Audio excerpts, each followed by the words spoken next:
sounds the call to come together, and united we shall stand. Let us live as one for freedom. It's our path we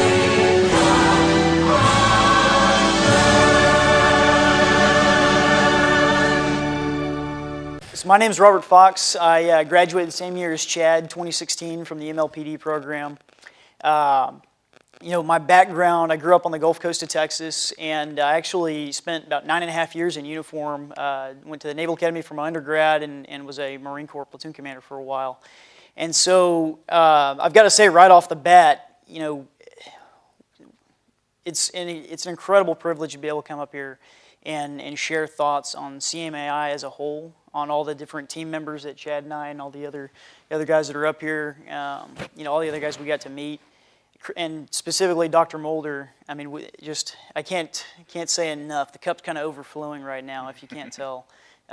Just bringing back memories, like Chad said. Dr. Mulder is really good. Chris is really good about giving task, purpose, and end state.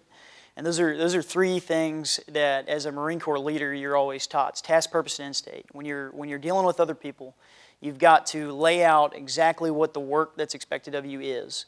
That's the task. You've got to understand why, and you've got to make sure that your team understands why, so that they can then, in the absence of leadership or direct intervention, they can go out and carry out that task. And then you got to show them an end state. The end state, when it comes to land development architecture, is what y'all have been seeing all morning and what the team members from CMAI have been presenting up here. I mean, look at some of these projects, Teeson Islands and Crossways and communities like that. I mean, that's the end state, and that's what we're all shooting for, And I think where, in my little experience in land development so far, I'm currently working in San Antonio for David Weekley Homes. I'm the land guy, land manager and development manager. Where Chris differs, I think, is that he dwells on the purpose, and he never loses sight of the purpose of what he's doing. Chris is a farmer by trade. That's how he started out, and he's got a lot of stories that hopefully you'll all get to hear from him at some point, or hear from some of the people that have been touched by him. And the thing about farmers is that they know the land, right? Farmers know their land and their piece of land better than anybody else in the world. They know where the prevailing wind's coming from. They know where the microclimates are, where the shade hits, where the sun hits. They understand how acidic or how alkaline the soil is, and they get to know that because they spend time getting to know it and learning it, and they begin to love it. And that's something that I really have taken away from Chris, is that you really have to embrace every project that you go after and understand that there's a purpose behind every one of those projects, and don't lose sight of that as you're going through your economic feasibility, your due diligence investigations, things of that nature. And this next slide, thank you, sir. So a couple of things that I want to dwell on in light of that, I guess. I took a more, I think after listening to Chris and after listening to the rest of the team, it's pretty clear what kind of a leader he is. You can see that he's enthusiastic, he's passionate, he can put a deal together better than anybody, bring people together. But I wanted to talk about some of the technical aspects too, while my short time is running out here. What you're seeing in front of you is a site plan for Crossways Farm Village, the project that y'all have seen, which is a new rural town east of Neisner. And one of the things that struck me the first time I saw this image was how much white space is on the screen. I mean, you think about taking down a parcel that's the size of a small city, and most developers immediately are thinking, oh man, what's the density, right? How am I going to get my money back out of this enormous acquisition? And one thing that you all probably weren't able to see, it's on one of Chris's slides from earlier, is that in the top right corner, he had a whole bunch of maps of Crossways Farm Village that looked at the slopes, that looked at the soils as far as how prime they were for agricultural use, that looked at the hydrology of the land. And his team had layered all those images on top of each other, and they figured out that these areas right here that you see, there's urban development on, those were all the non-prime areas, basically. Chris likes to talk about go-go, slow-go, and no-go development as far as land use policy, and I think that's probably the best way to look at it. What you're seeing there is go-go, right? He's identified the places that are ripe for urban infrastructure and urban development. Here in the United States, we might think of those, maybe brownfield sites or grayfield redevelopment, infill parcels within our cities. Those are all go-go sites. They're not necessarily prime for some kind of other use or prime natural areas. Slow go obviously might be something like our greenfield sites. We've got a problem in the United States with urban sprawl, right? All of our various metropolises, to include, Austin, Dallas, Houston, San Antonio, we're kind of converging slowly but surely, especially in the post-World War II era. And slow go, would tell us, hey, we need to think about, instead of expanding outward, we need to, take a page from the New Urbanist Handbook and maybe start looking at what we can reuse. A lot of CMAI's projects are adaptive reuse. They're taking what's there, taking inventory of it.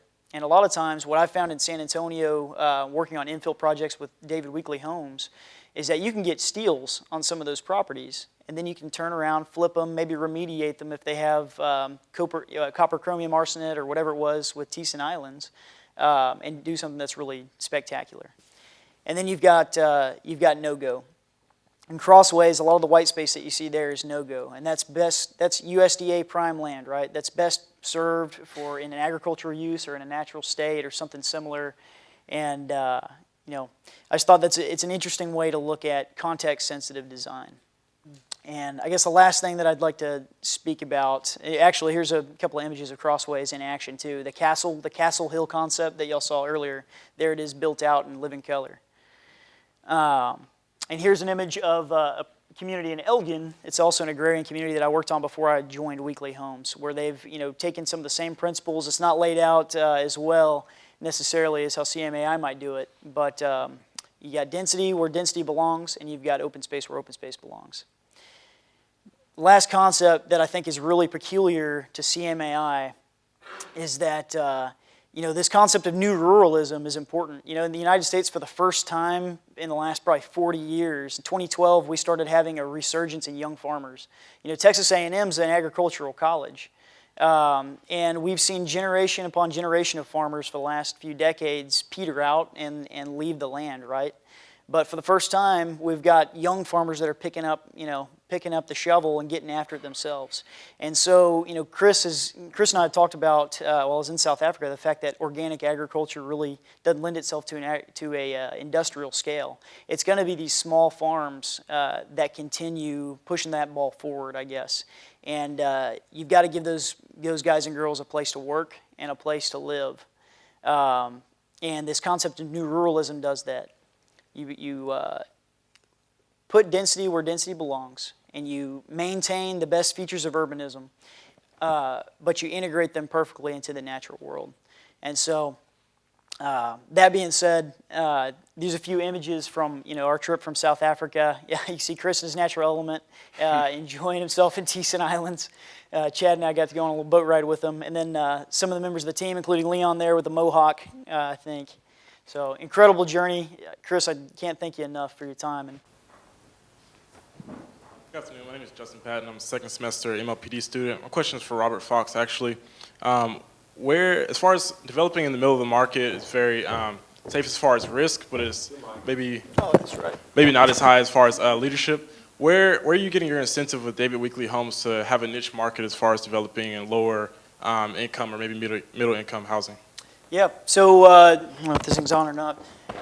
So Weekley Homes has got a brand, it's a brand within our company called Imagination, and it's focused on affordable housing. And we're by no means the only home builder that does that. But something that's unique about the San Antonio market as compared to Austin, Houston, and Dallas is that right now you've got almost record high material and labor costs, and you do have historical record highs as far as land costs go. Now, that would be fine, except that San Antonio's wages have not increased, in response to that or in spite of that or anything like that. And so, if you're a home builder like David Weekley Homes there, or if you're a developer or whatever, wherever you are on that spectrum, there's a very thin margin that you can draw from. And so, what we've had to learn how to do, we're a very risk-sensitive company. We don't like to self-develop if we can avoid it. We just want to build our houses. We want you to give me a finished lot, and then I can put a house on it.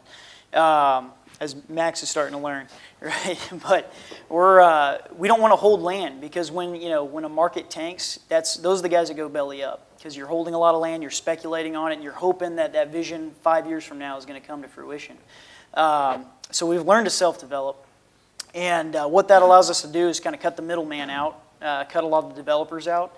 And so we can get down to a lower base sales price by going out there and basically being the developers ourselves. And what we've learned is that it's much more difficult when I don't have a Max Harford in between me and the land to deliver me a lot. There's a lot more to land development, like all of the MLPD students are starting to learn. And what Dr. Anderson and Professor Booth have taught us, there's a lot more to land development than you think. And in the Hill Country specifically, trying to develop affordable housing can be a challenge, because we have a lot of rock. It's expensive to chew through rock. We've got a lot of slope, a lot of hills, and so when you're trying to develop finished pads, you've got to compete with that. And there's a lot of earthwork involved there, which is one of the most expensive aspects of development.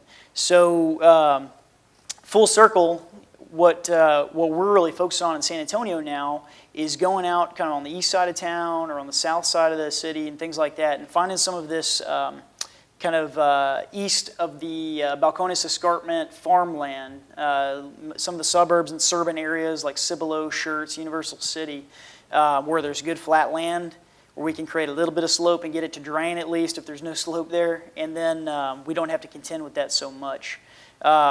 And that's how we can actually deliver a home price that's sub $200,000. But a lot of those ideas, coming with that is higher density, and that higher density is one of the things that I learned working on. Chad and I worked on the feasibility for Queenstown, South Street Village a little bit, and it's a hallmark of all CMAI's projects.